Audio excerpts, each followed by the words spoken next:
Well, here we are, 2 days into week 3. Oops.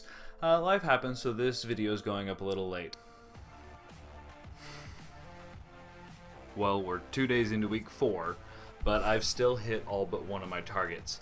I've gotten my disc golf strong workouts in 3 times a week for the past 2 weeks. That's 6 workouts with a ton of great movements, a really clear progression, and it does really well at imparting knowledge as to why you're doing the movements you're doing and what they're helping. I also got my putting in. Week 2, it was actually 4 times. I got all 4 of those in, got a ton of practice. Week 3, I got 3 in because I replaced one of those with some approach practice. I added approach practice to my field work as well because it's a form of field work. I'm still out in a field throwing. I'm not actually out on a course playing a practice round or just approaching tees. I didn't get a practice round in for week 2 because I was just spending time with family. Week 3 though, I got out to Mustang Wild Horse Park and I've shot an okay round. It wasn't my best, but I felt more confident than I've ever felt before on the course. And I just felt cool the entire time, not too high, not too low, and I kept a really even keel. It was a nice feeling for a change. Like I said, Disc Golf Strong continues to be an incredibly important part of my disc golf training. Week 3 was really the peak of the 4-week or month-long program that I've been running. I got my first full Turkish get-ups, technically Turkish get-up level 3, because Disc Golf Strong takes you through a progression of level 1, you're just coming up onto your hand, level 2, you're actually coming up onto your knee, and level 3 is when you finally fully get up out of the Turkish get-up. That's one of the things I love about Disc Golf Strong, is there's a clear progression of how you're going to do better and harder workouts that are going to build muscle along the way. There's also knowledge that's transferred over. Every single exercise, every single movement has a video in the app that is associated with it that shows you exactly how to do it and what to avoid. It's super important to use proper equipment because I broke one of my resistance bands this last week doing a band hip rotation to band press, and it's a loop band that you usually use on your upper or lower legs for warm-ups or for like low range of motion for the band exercises. I was using it like you should be using a super band, and it just completely broke off. So use proper equipment. So with fieldwork and putting, I've taken a little bit of a different approach.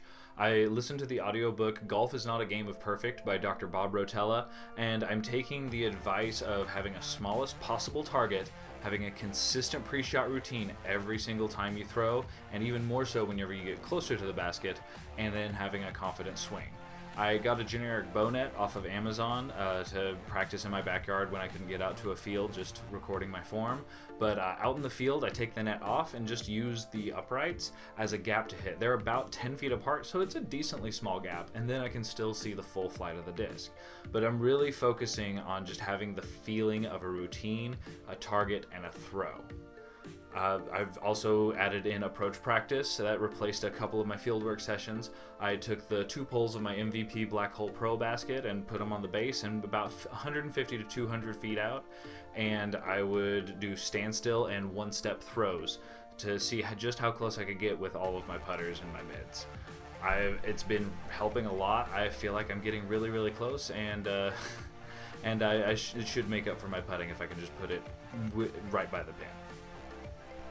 With putting, I'm taking a similar approach. I'm finding the smallest possible target, so usually a single chain link. I'll pick a length of chain, and then I'll pick the chain link, and I'll go through my routine every single time, and then I'll have a confident swing forward and just fling the disc right toward the basket. It seems to be working because I putt with a stack of 5 practice putters, Go Team Warden, and I've been hitting several sets of 4 out of 5 or more from 30 feet and 25 feet. So those longer putts are starting to fall in my practice. Yesterday I actually started to really feel the timing actually click. There's mechanics you can practice and you can have someone watch you, but it's a thing that you feel. So feeling my lower body actually shifting at the proper time to give me more power to propel the disc forward, and feeling what it's like to have it go right in the basket and feeling what it's like to have it go wide right or wide left. It's really interesting, and it feels like I'm starting to tap into something. So it is week 4, which means it's tournament week.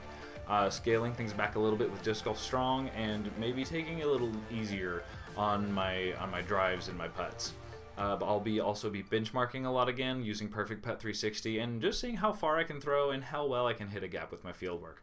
I'm leaving for FSO on Thursday morning, so I'll get there, I'll get a practice round in, and then Friday there's a skill shot challenge, there's doubles, there's a bunch of stuff that I'm going to see if I can't participate in before the actual tournament on Saturday. It's supposed to be a rough couple of first rounds, and then one round on Sunday before we actually get to go watch the MPO lead card play, so that'll be a ton of fun.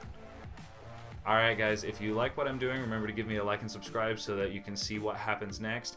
And if you don't like what I'm doing, if you have some advice, or if you just want to talk disc golf, leave me a comment down below and we can talk it out. Until next time, remember, the expert at anything was once a beginner.